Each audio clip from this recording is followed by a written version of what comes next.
তেনেকুৱা কথা নহয় কথাটো হল এনেকুৱা যেতিয়া অভিনেত্ৰীগৰাকীয়ে মানুহজনক নক কৰিলে তেতিয়াই যদি আমি তেওঁক এৰেষ্ট কৰিলেতেন সিদিনাখনে ৰাতি আমি বেল দিব লাগিলহেতেন so it was a strategy on the part of police কাৰণ আমি গমে পাইছিলো যে পেসেঞ্জন সিৰিয়াস আছিল সিদিনাখন ৰাতি যদি তেওঁক এৰেষ্ট কৰিলেতেন তেতিয়া লগে লগে আমি তেওঁক ৰিলিজ কৰি দিব লাগিলহেতেন কাৰণ যেতিয়ালৈকে মৃত্যু নহয় বা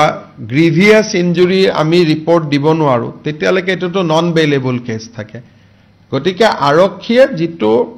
স্ট্ৰেটেজিক্যালি যেটো কৰিব লাগে সেইটোৱে কৰিছে she has been put in lockup আৰু will file search sheet against her and it will be a case for culpable homicide এটা দুটা সেকশন আছে culpable homicide not amounting to murder